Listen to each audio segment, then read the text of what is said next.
Hello everybody, welcome back with another video. Today we're gonna be looking at or reacting to an interview with Lucifer, and some people haven't seen it. This is 5 years ago.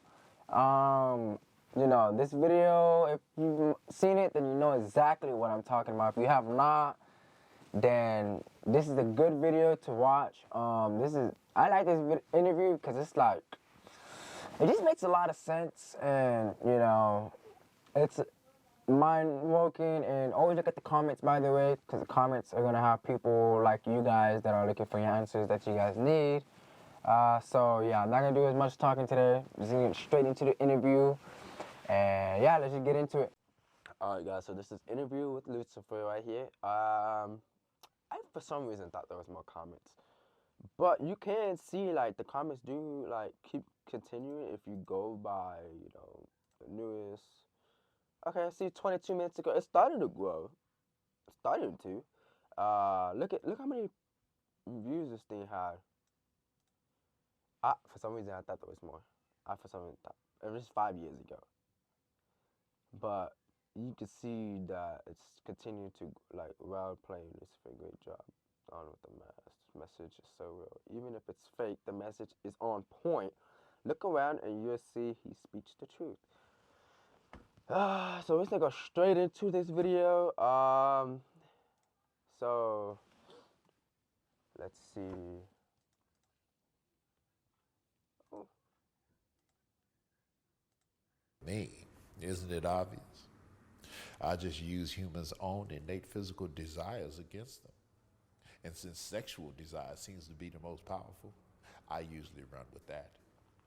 Now, I didn't create sex, but I must say I've done a superb job at perverting it. Take pornography, for example. Well, you should know a lot about this one, Ivan. Weren't you addicted to porn? This interview is about you, not about me. Can we get back on subject? Now, where was I? Oh, yeah. What I do is gradually get someone addicted to porn. And once lust has had its full work and he and she can no longer restrain themselves, they usually look to act out their fantasies on someone. And sometimes that someone is a child. Now, if my plan plays out perfectly, that abused child will eventually turn to a life of promiscuity and perversion themselves, allowing me to continue my vicious cycle. And here's the kicker. Many of those abused girls end up right in the porn industry. Now, how's that for irony? The second thing you had mentioned, I believe, you said lust of the flesh, lust of the eyes. Can you elaborate? Humans are never satisfied. You always crave more. Bigger house, bigger car, more money, more power. The list goes on and on. I just take their natural ambitious desire, pervert it, and use it against them for their own destruction. My plan is to allow them to never be content. As long as I can keep them craving what others have, I can depend on them to argue, fight, even kill to get it. Humans are so easily tricked into jealousy. And you know what they say. Jealousy is as cruel as the grave. Yes, I have heard that before. The last thing you had mentioned was, I believe, pride of life. Now, how does this fit into your campaign platform? Humans are always on a quest for knowledge. I trick the first humans to seek carnal knowledge over godly wisdom, and it's worked like a charm every generation since. With more knowledge comes more pride, and you know pride is my specialty. And since humans don't like to keep God in their wisdom, I'm able to seduce them with all types of things to help puff up their ego. Lately, fame has been my biggest seller. Who doesn't like attention and feeling more important than the next person? Once I make them famous, I can really use them to promote my agenda. With their help, I've convinced half of the world to not only accept sin, but to celebrate it. Do you know what has been my most enjoyable pride campaign to date? No, what? Well, my gay pride campaign, of course. Not only do I get the chance to promote your own self-destruction, I get to use God's logo, the rainbow, to do it. Love is love, right? My plan not only prevents you worthless humans from reproducing, it distorts the gender roles and allows me to bring all types of chaos and confusion upon your pathetic societies. It's been so successful, I've got men convinced they're women, and women convinced they're men, and some convinced they're no gender at all. And I've got 2 more Pride Initiative campaigns I'd like to introduce in the near future. Really?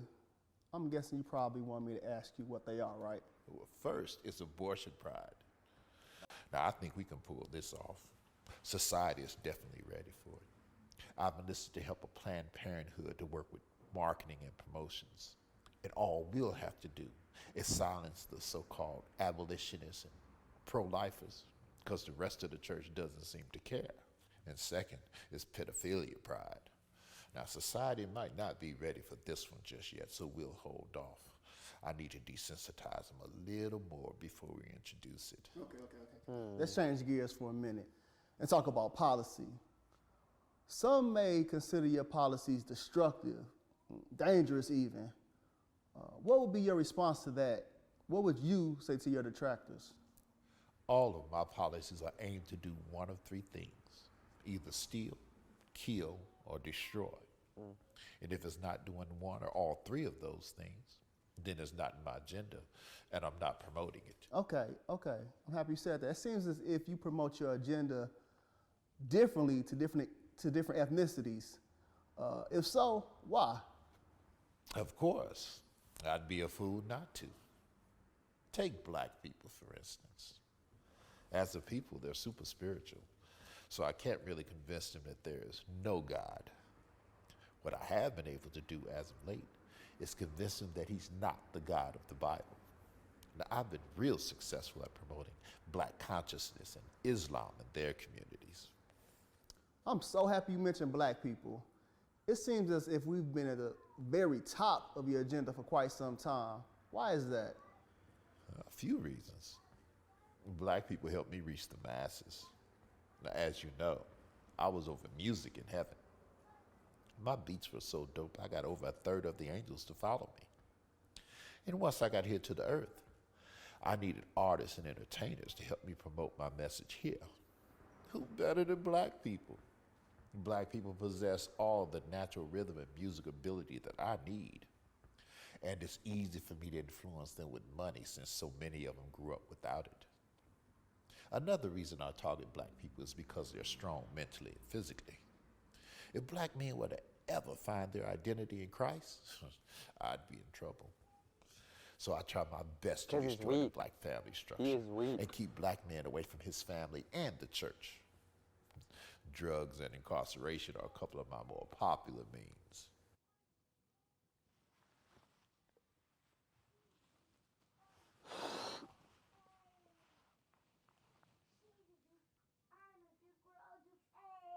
Liam, can you quiet down a little bit? I'm trying to make a video real quick, alright? Just quiet down, please.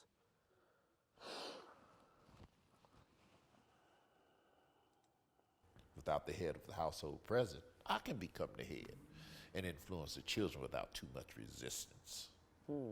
So you mean to tell me that your policies are intentionally racist against black people? Racist? This has got to be the best law I've ever come up with. Now, I can't believe that humans still believe there are different races. But to answer your question, yes. It has always been my policy to target and isolate a group of people. And out of all my strategies, this skin color thing has worked the best. I definitely want to keep white people and black people separated. As long as I can keep black people bitter and white people offended. So therefore, we were never supposed to be separated in the first place. We're all supposed to be coming together as a family as one. Who cares about, but this is how I go about it. Who cares if you are different race and skin color and speak a different language? Who cares? Because at the end of the day, we was all made the same. We didn't go through the same things, but we was all made the same. So. Okay, my question is, what role, if any, does your administration play in this black on black crime epidemic? Well, as great as my administration is, we can't take all the credit for this. Black people help us tremendously. By aborting so many of their babies, they allow us to bring death to their communities. As the Bible says, they sow the wind and reap a whirlwind. When implementing all of these policies, do you ever face any resistance or pushback? And if so, from who? One group in particular try to oppose every policy I try to implement. I would be so much further along in my agenda if it wasn't for them. Really? So what group is that? Those pesky, born again Jesus followers. They're a real thorn in my side. Every generation they come together and try to dismantle one of my signature policies. Now, I've convinced half of the world that Jesus didn't exist and the other half that he wasn't divine.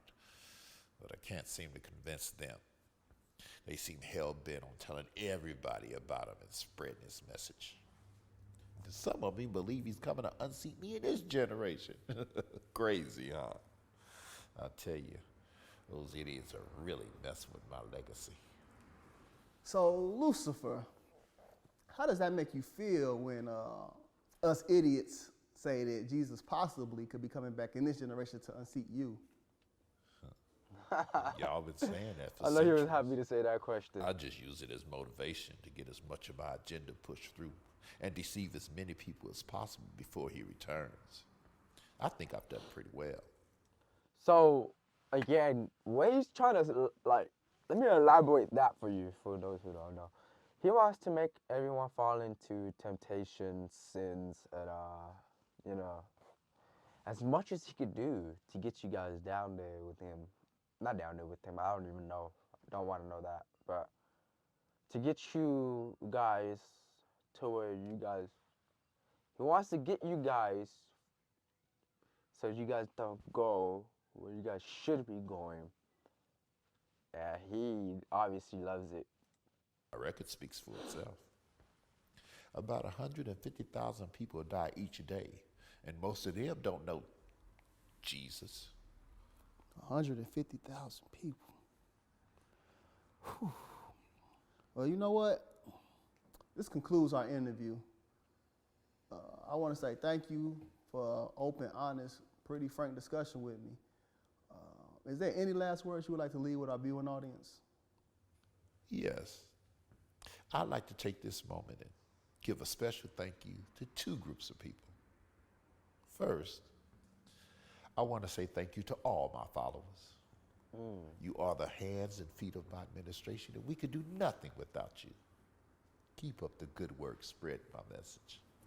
And second, I'd like to say thank you to the divided church. I love the way you argue and use your passions to fight amongst each other. Keep up the good work. There's really no rush to tell people about Jesus.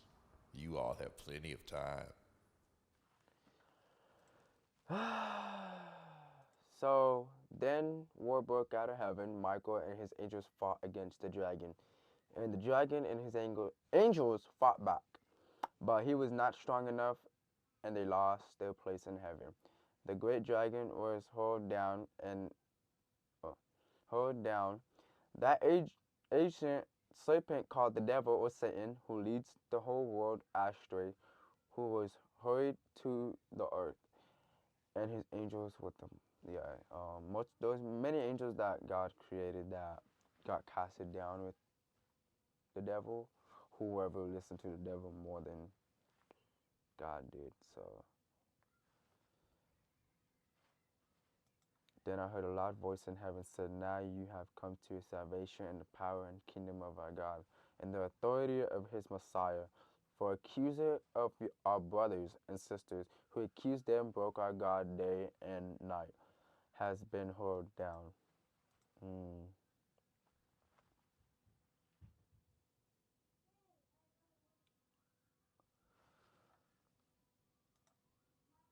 They trumped, I don't know how to say this word. So they trumpeted over him by the blood of the Lamb, by the word of their testimony, and they did not love their lives so much as to shrink from death.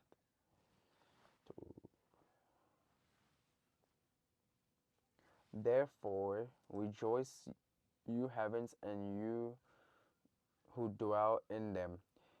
But woe to the earth and the sea, because the devil has gone down to you. He is filled with fury because he knows that his time is short. Dang. That was a pretty good interview, I'm not gonna lie. I hope you guys understand that. Alright, so this is gonna be the end of the video. I hope you guys understand this interview, and if you guys wanna go look at the video, check out the comments. You guys can't always look at the comments. They got something to say. People who do not look at the comments, you guys are missing out on little tiny information that you guys might need and might make more sense, because these are the same, like some of the people in the you gotta make sure the people in the comments are talking about the things you are looking for. Don't listen to the ones that are saying, yeah, this is bullshit or this is fake or cap. Nah. You'll see a lot of those people. How many of the people are those in there compared to the people that are with this interview? There's just a lot. Yeah, so I hope you guys do good for the week. Until next video, and praying for y'all as always, and love each other, one and another. So yeah, be safe. Jojo's out.